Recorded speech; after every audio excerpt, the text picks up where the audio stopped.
This episode is brought to you by Marvel Studios Echo. All episodes streaming January 9th, only on Hulu and Disney+. Rated TV MALV. Viewer discretion advised. Maya Lopez has betrayed her mentor, the notorious Kingpin. Now on the run, she returns to her hometown to prepare for the biggest fight of her life. Don't miss Marvel Studios' hardest-hitting series yet. An epic 5-episode event. Marvel Studios Echo. All episodes streaming January 9th, only on Hulu and Disney+.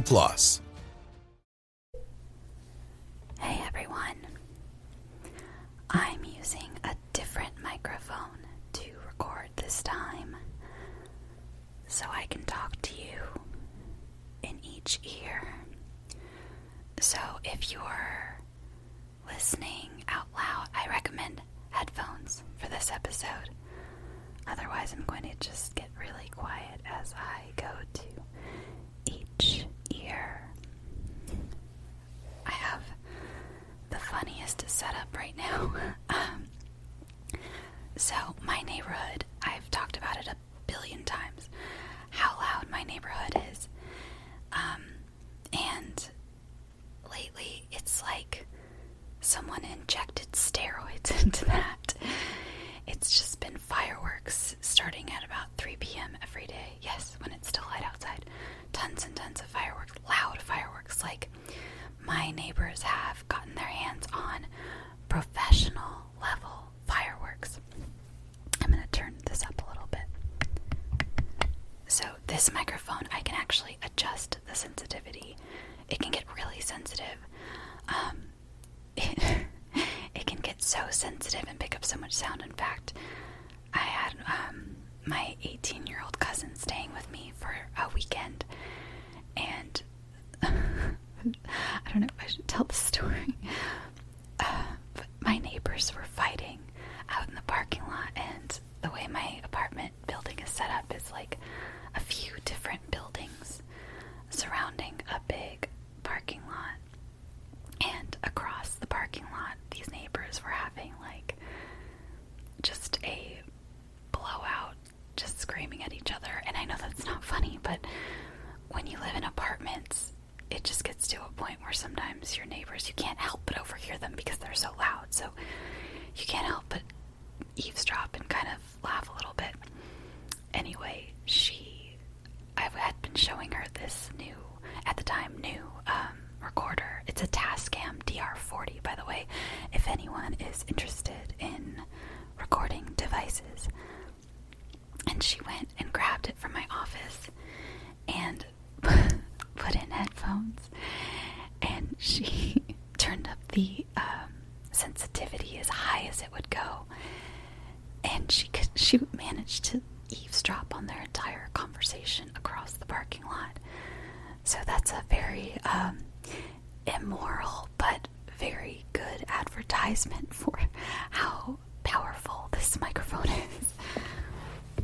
But anyway, I was at my desk and my chair is just so creaky. I even have a new chair. It's not the OG creaky chair, it's a new one. But it just picked this microphone, even when it's lower, it picks up everything. And the neighbor kids are just screaming. And again, I'm not even mad at them. They're kids and it's nice outside today. But I've been trying to find a window to do, whenever I do these ASMR episodes, since I whisper, I have to have the sensitivity up higher than usual. So it just picks up every scream and bird chirp and everything. And so I have my monitor on the floor on a shoebox, and I have my microphone set up on a tripod, and I only have a mini tripod, which is fine. It's actually way more versatile than you'd think. I have my little mini tripod set up on my subwoofer, and I am just on the ground with my mouse so I can still scroll. And here we are. I'm monitoring the sound. I'm going to actually turn this up a little more. The sensitivity. I think that's okay. I have a cover on this, and this, for those of you who are new to ASMR, which it seems from some of your comments, some of you are actually new to the let me see if I can remember this. Autosensory meridian response, I believe.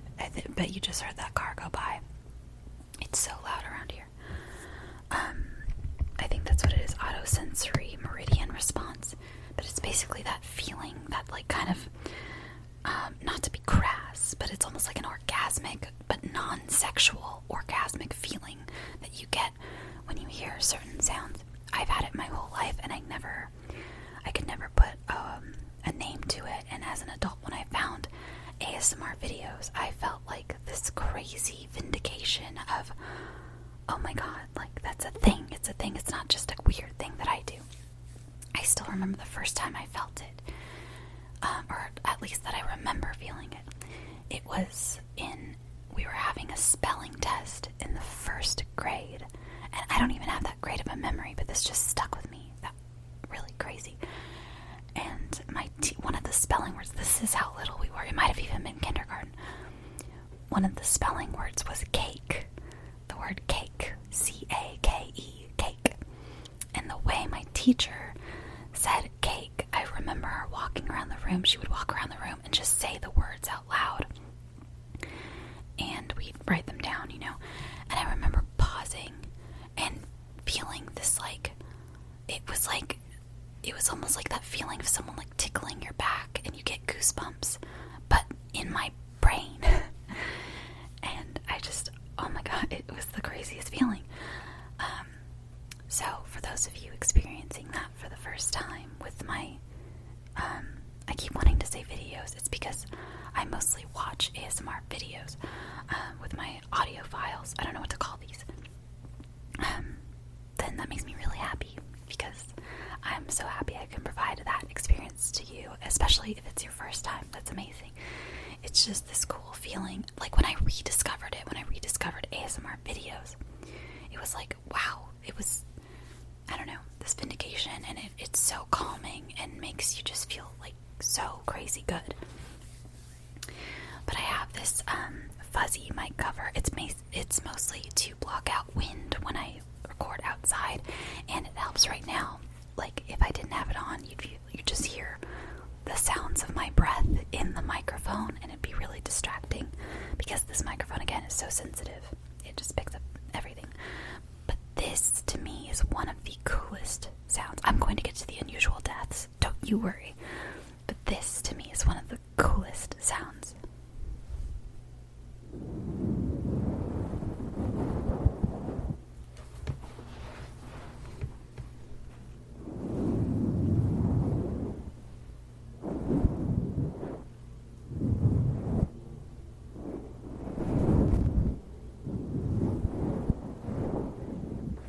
Isn't that amazing? I love the sound, and some people will use, I got this Tascam because of so many ASMR artists using it, and I was so impressed with the sound and how crisp it is. And a lot of them will leave the microphone naked. They don't have a cover on it, and they'll actually use makeup brushes or paint brushes. Makeup brushes tend to be a little softer generally, so they use makeup brushes and they just brush each little ear individually, and it's like ambient. It's crazy. It just puts me right to sleep. Okay. So let's get to these deaths. How was everyone's weekend, by the way? How's everyone been feeling? I baked my first chocolate cake this week, which was pretty fun. I bake a lot, but cakes have always, I've never made one that came out really well. I don't know why, but I finally tried my hand at chocolate cake because someone suggested that chocolate was an easier place to start than, like, I kept trying to make like vanilla or yellow cakes, and they just came out really dense and they just didn't taste right. And this chocolate one actually turned out really good. I was really proud of myself. And on Sunday, I just kind of woke up feeling odd, and I had a bad night the night before. It was just personal stuff, but miles up to the like Santa Barbara area, and went to, because I purposely wanted to go far, for one, to just drive by myself and have a nice little drive, and it's beautiful driving up the coast of California, but also because I wanted to find a beach that wasn't overrun, since we've already opened up the beaches here. And I found a little beach as I was driving that was not full of people, and I wasn't looking to go swimming or anything, so I didn't need a beach that was like a swimming beach. That's one tip: if you're not looking to like go in the water, if you're visiting California, then find a surfing beach. Those are beaches where you're only allowed to surf and not swim, because generally they're not as crowded, because you can't actually swim, so people don't tend to go there unless they're just surfing or windsurfing or paddleboarding. So they're a little less touristy and crowded, and you can just kind of sit and watch the surfers, and it's a lot of fun. So I found one of those, and it was just a nice day. I spent it by myself. If you've never taken a trip by yourself, I really recommend it. I'm usually kind of a scaredy cat when it comes to doing stuff like that, which is funny because I'm really antisocial and I'm kind of a lone wolf generally, but I still, big things like that kind of scare me. And I was really like, it was a big moment to just go by myself and take this trip and spend the whole day kind of just with my own thoughts and looking at beautiful things, and it was great.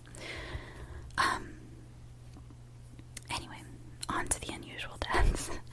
We left off last time on AD. Yeah, we stopped at BC.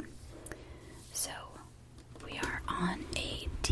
Excuse me while I adjust my fancy shoebox stand. So we are starting on Claudius Drusus. By the way, either my right hand earphone, like the right side of my earphones, are going out, or my hearing isn't as good on my right side. I don't know which, but when I switch from side to side, I hear much better over here than I do over here. So, who knows? Claudius Drusus, 20 AD. According to Suetonius, Claudius Drusus, the eldest son of the future Roman Emperor Claudius, died while playing. Just while playing. We don't know what he was playing. Having tossed a pear high in the air, when it came back, he caught it in his mouth, but he choked on it, dying of asphyxia. I believe that's like the third person we've had who's died from eating a pear or while eating a pear. I don't know if pears were more dangerous back then. Did they have barbs? I don't understand. Tiberius, 16th of March, 37 AD. The Roman Emperor Tiberius died in Misenum at the age of 78.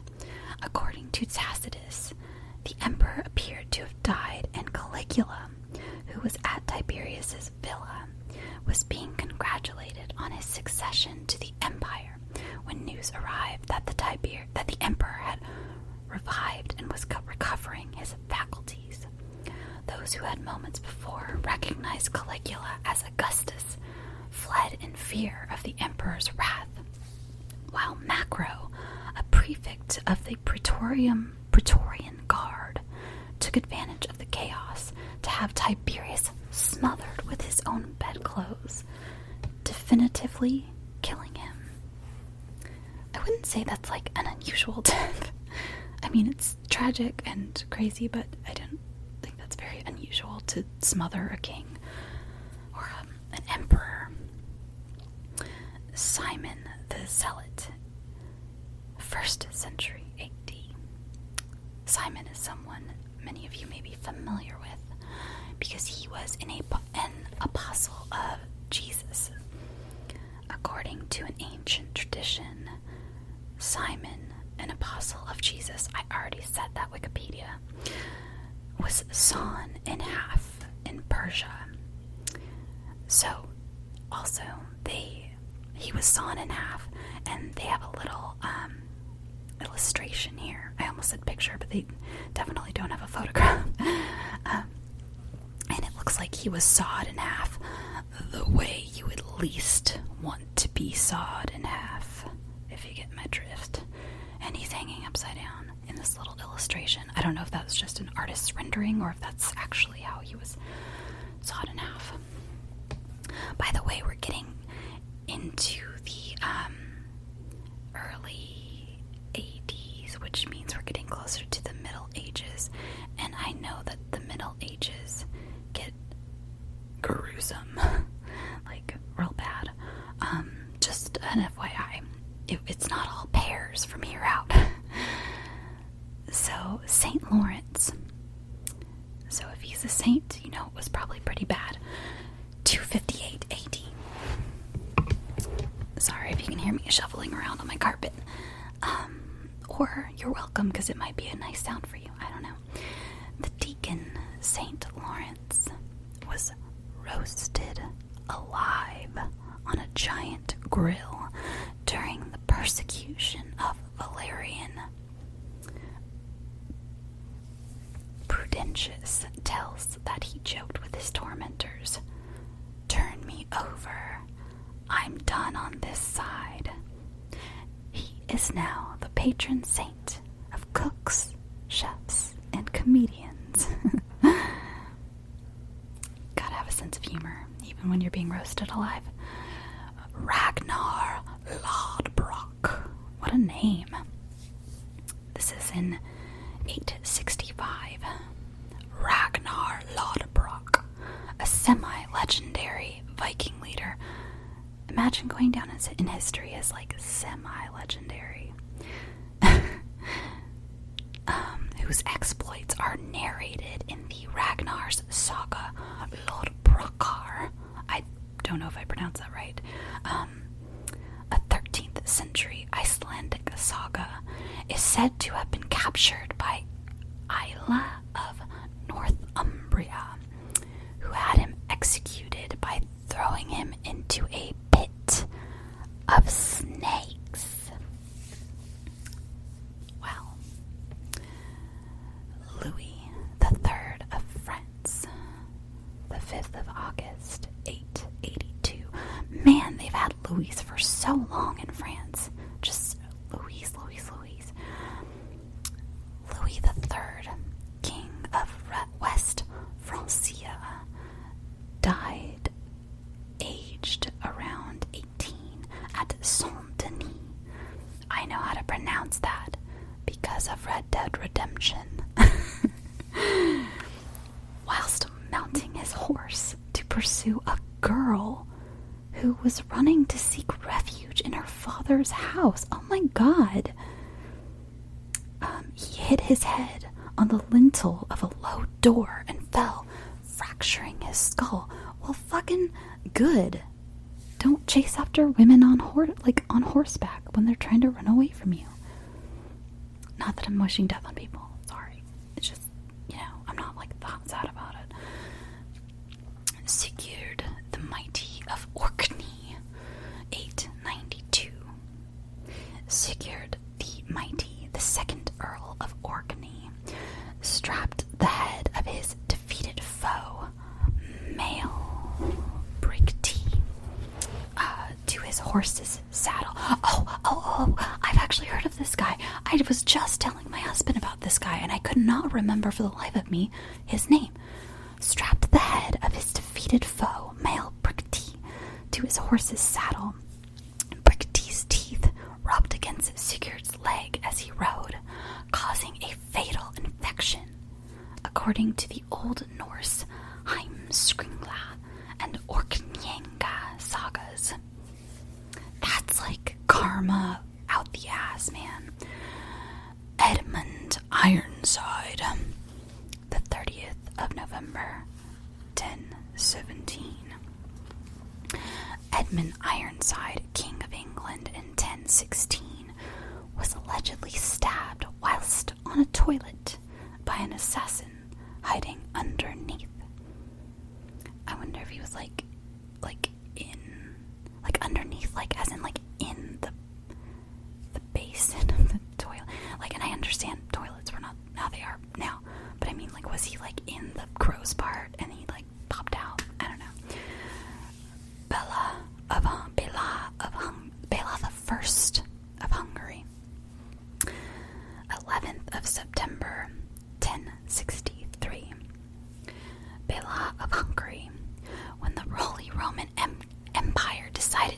launch a military expedition against Hungary to restore young Solomon to the throne, was seriously injured when his throne broke beneath him in his manor at Domos.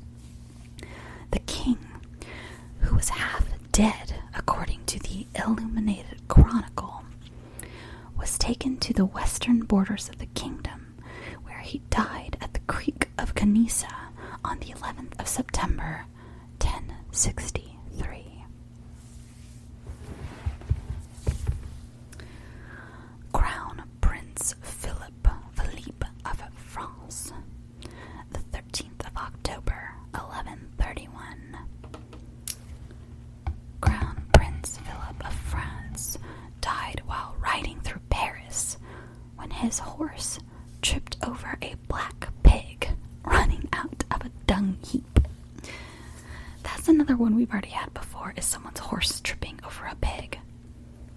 Hey there, it's the new year. You've got mood boards and resolutions, and work is back in full swing, and you don't need any extra stress in your life. And Factor's ready-to-eat meal delivery takes the stress out of meal planning and sets you up for success in the new year. Skip the grocery stores, prep work, and cooking fatigue. Instead, get chef-crafted, dietitian-approved meals delivered right to your door, with over 35 meals to choose from per week, including options like keto, calorie smart, vegan plus veggie, and more. Plus over 55 weekly add-ons. You'll have a ton of nutritious and flavorful options to kickstart your resolutions. Forget frantic lunch preps and rush dinners. Factor's 2-minute meals are your secret weapon in the new year. Fuel up fast with restaurant-quality meals, all delivered right to your door. Factor now offers loads of snack options like breakfast, smoothies, juices, snacks, and more to keep me going no matter what's on the schedule. Skip the overpriced takeout trap.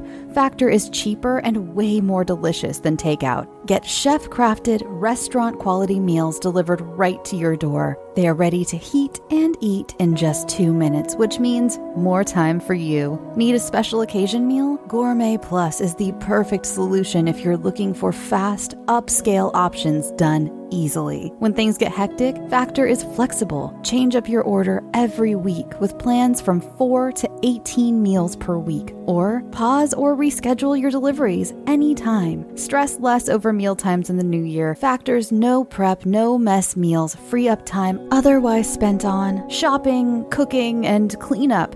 No more wasting time in the kitchen. Not only does Factor offer fast, simple solutions when I'm too busy to cook, they also help me stay on top of my goals. With offerings like Protein Plus and Keto, I can stay on track. This is definitely going to come in handy for my New Year's goals. Factor has everything I need for a week of flavorful, nutritious eats. In addition to ready-to-eat meals, they have cold-pressed juices, smoothies, energy bites, extra protein, veggie sides, and more to keep me energized during frantic times. Head to factormeals.com/scareyoutosleep50 and use code scareyoutosleep50 to get 50% off.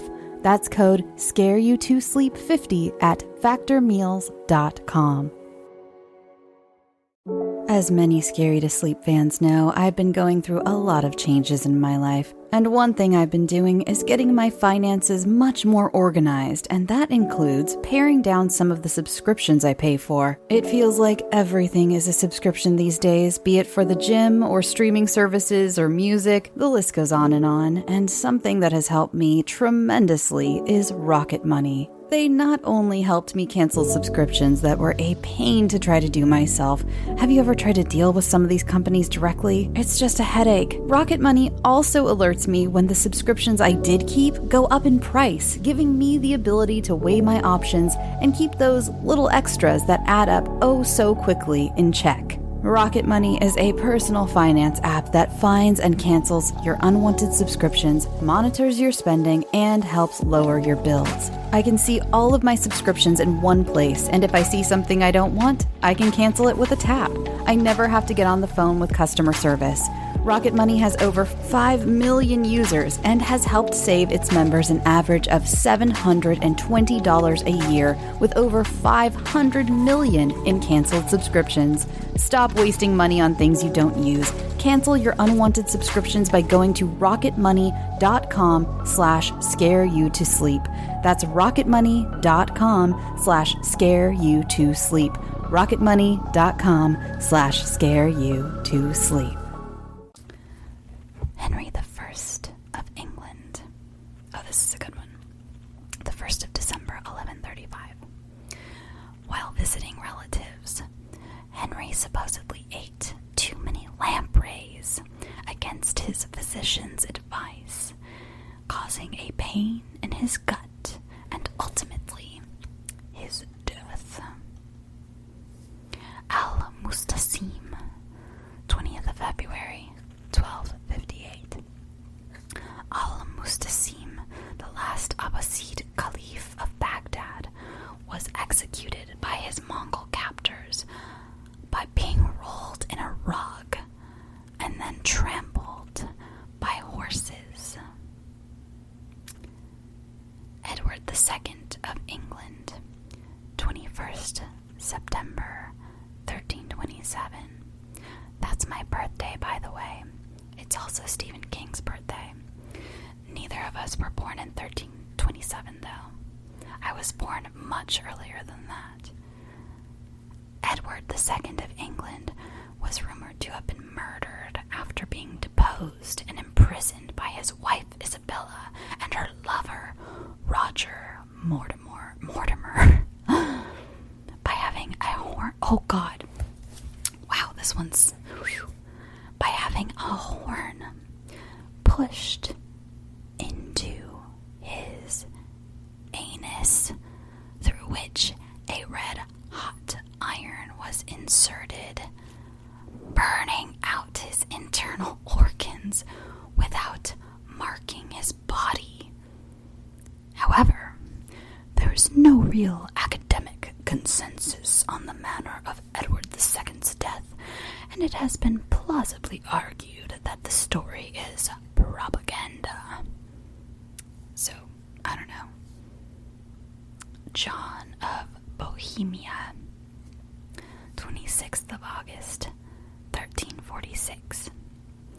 John of Bohemia, after being blind for 10 years, died in the Battle of Crécy when, at his command, his companions tied their horses' reins to his own and charged. He was slaughtered in the ensuing fight. I guess since he was blind, he was trying to just follow where his companions went by having them tie his horse to the reins. I don't know. Charles II of Navarre, or Navarre. I think it might need Navarre. 1st of January, 1387. Charles II of Navarre, also known as Charles the Bad. The contemporary chronicler Froissart relates that the king, suffering from illness and old age, was ordered by his physician, oh God, to be tightly sewn into a linen sheet soaked in distilled spirits. The highly flammable sheet accidentally caught fire, and Charles later died of his injuries. Froissart considered the horrific death to be God's judgment upon the king, so I assume he was not a very nice man. Martin of Aragon, 31st of May, 1410. Martin of Aragon died from a combination of indigestion. Oh, sometimes I get indigestion and I feel like I'm dying too. And uncontrollable laughing. According to tradition, Martin was suffering from indigestion on account of eating an entire goose when his favorite jester, Bora, entered the king's bedroom. When Martin asked Bora where he had been, the jester replied with, "Out of the next vineyard, where I saw a young deer hanging by his tail from a tree, as if someone had so punished him for stealing figs." The joke caused the king to die from laughter. Well, don't you hate it when that happens? in the Renaissance now. So these are gonna get, I'm gonna predict that a lot of these are gonna have like glutton related type deaths. I think it was around the Renaissance when namely England started using like white sugar, and I know that a lot of weird different ailments started cropping up in England around that time when they got white sugar. But I think that was around when the Tudors were in power, or like at least like Henry VIII era Tudors and like his dad. I think I could be completely wrong about all of that. I'm just going off the top of my head, and I don't have my keyboard here on the floor with me. I left it over at my desk, so I can't look it up. Not that any of you care at all. Sorry, I was looking at how long this recording's been running for. It's been running for 26 minutes, so we shall see if I need to edit out any crazy sounds. I'll probably only go for a few more minutes. I don't know if any of you would want something. You know, today it's actually been easier to whisper. I don't know why. The other day when I was whispering into my other microphone, it was a lot harder on my throat. But today it's a lot easier, so I could probably go longer. But I don't know if you would want a longer one. I like listening to like hour-long ASMRs. There's one channel I recommend if you like my show and you like ASMR. Her channel's name is Atmosphere, like all caps, Atmosphere. And she does these crazy, like full, like they're usually like an hour. Well, some of them are shorter, but she does like movie level production. It's like just amazing production value, like costumes, and like she uses After Effects. She has really cool effects. She has this one where she's on a train and you just like meet her on a train. She does like a lot of point of view stuff where she's talking to you and you're like participating in this ASMR basically. And she does one where she like meets you on a train and she starts reading you this book. Oh my god, and her voice is fantastic.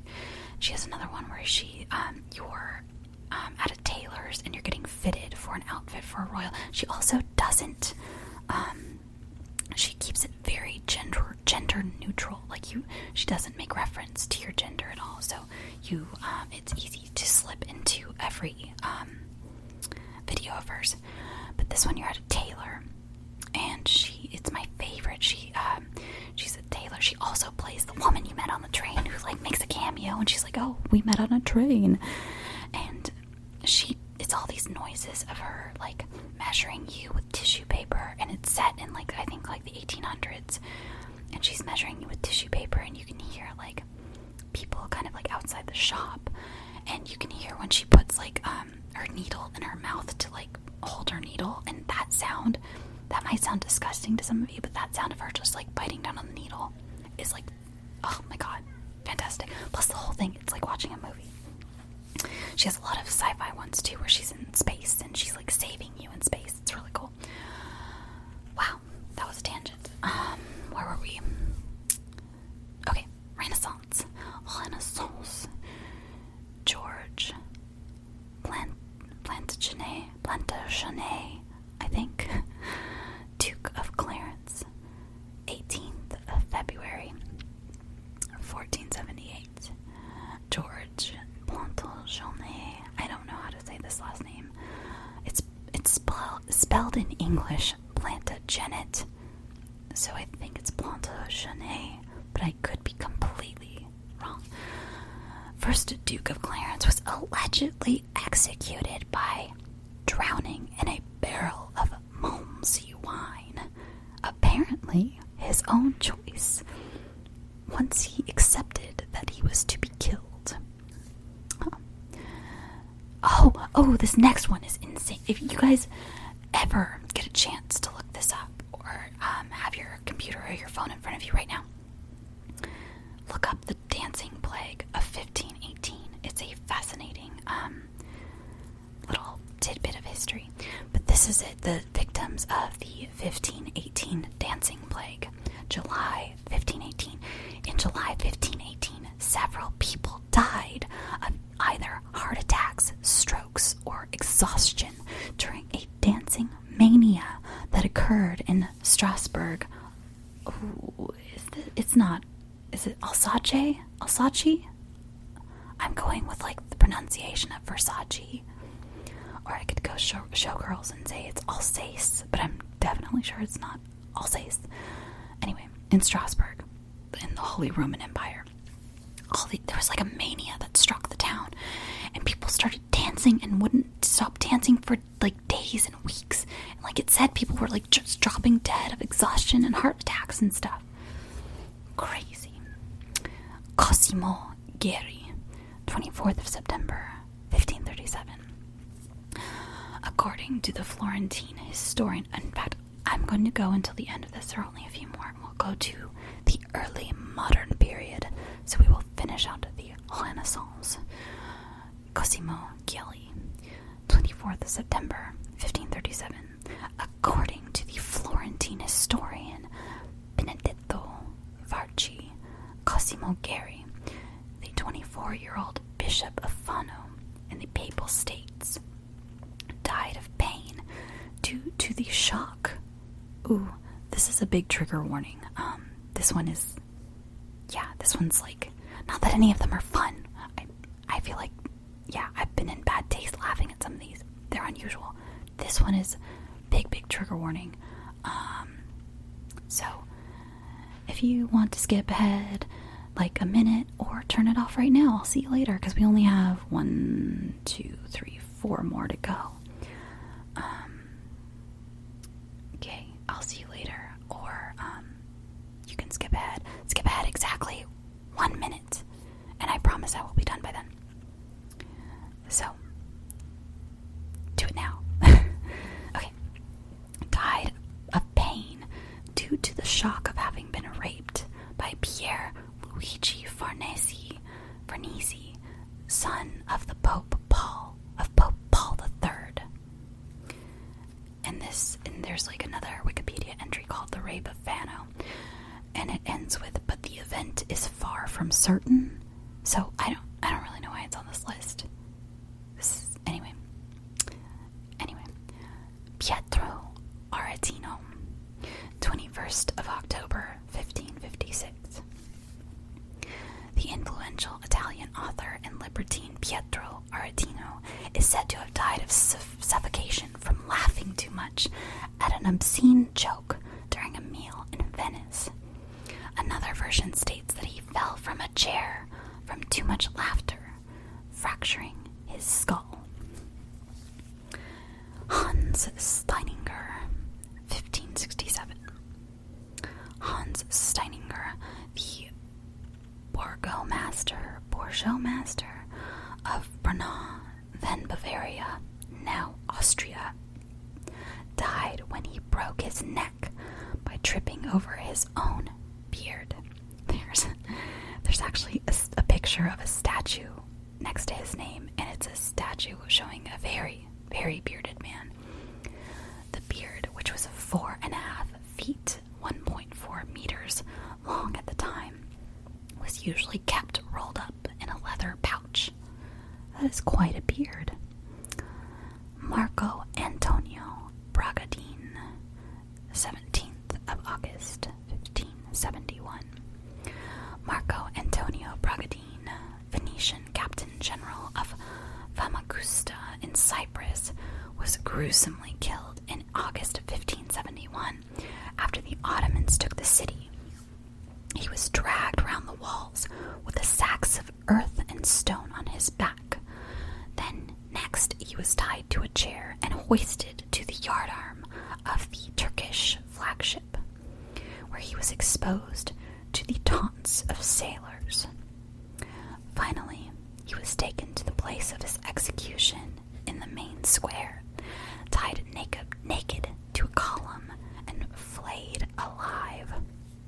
Bragadin's skin was stuffed with straw and sewn, reinvested with his military insignia, and exhibited riding an ox in a mocking procession along the streets of Famagusta trophy was hoisted upon the masthead pennant of the personal galley of the Ottoman commander Amir al-Bahr Mustafa Pasha, to be brought to Constantinople as a gift for Sultan Selim II.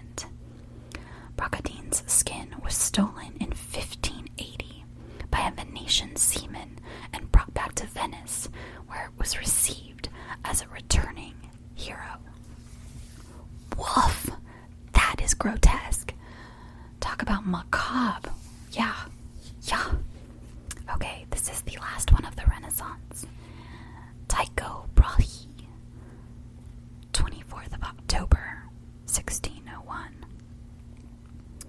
Tycho Brahe, again, probably pronouncing this wrong, contracted a bladder or kidney ailment after attending a banquet in Prague and died 11 days later.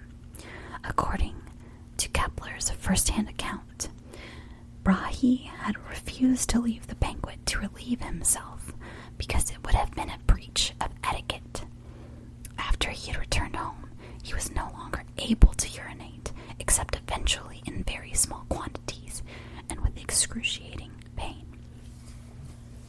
That is how you get kidney infections. And that is why it's wrong that, at least, I don't know if they still do it, but do you remember growing up, did you ever have teachers who would literally not let you go to the bathroom? It was like the most cruel thing. I don't understand it. Like, I just need to pee. I was really shy anyway, and I remember like asking one time and the teacher saying no, because I don't know, I had a few teachers who would literally tell people they were like faking it. I don't know it. And granted, yeah, I'm sure a few people did ask to go to the bathroom so they could go pass notes or whatever, because I was in the before cell phone era, but or go smoke in the bathroom or whatever it is cool kids do. I wasn't a cool kid, so I don't know, but it was like, just let me go pee, man, come on. Yeah, anyway, that was a weird rant.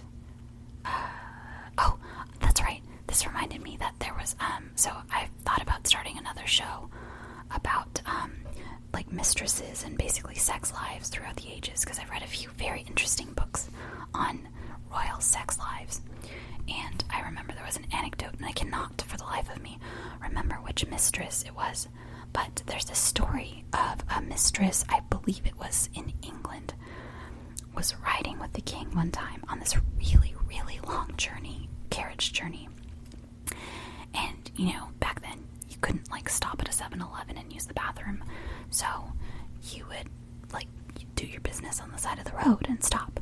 Well, it was like kind of bad etiquette for a mistress to be like, hey, can you stop? I need to pee. And even when they would take bathroom breaks, she didn't want to relieve herself in front of the king, because like mistresses had different rules than queens. Like they had to be, or like quote unquote rules, like unspoken rules, that they strive to be like way more like perfect and prim and proper, so they could keep their mistress status, because they didn't have anything as solid as a marriage keeping them to the king. He could just get rid of them willy-nilly. So this one mistress held her bladder so long that she was in like severe pain, and I think they even said that they could see her like squirming in the carriage, like she obviously had to pee. And I'm sure this fucking dickhead king probably could tell too, but he was like just letting her fucking squirm. Anyway, once the carriage arrived at the castle, she got out and ran to the nearest building, which was the chapel, and urinated into like some urn, some like vase or something inside this chapel, just so she could urinate outside of like the eye line of the king, which is just wow. Anyway, folks, that's it from me today. For those of you who liked this sound, let me give you a little of this.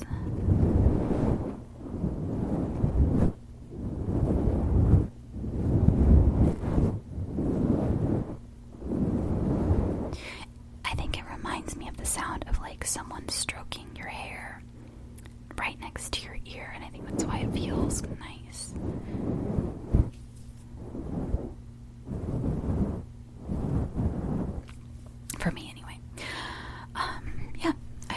enjoyed this. I hope this file turns out good. Turns out well, because I haven't used this mic yet for anything other than recording like sound effects, or I've recorded a lot of like my rain sounds and ocean sounds with this thing, but I haven't done this long of a file or any real like talking files with this yet. So we'll see how it goes.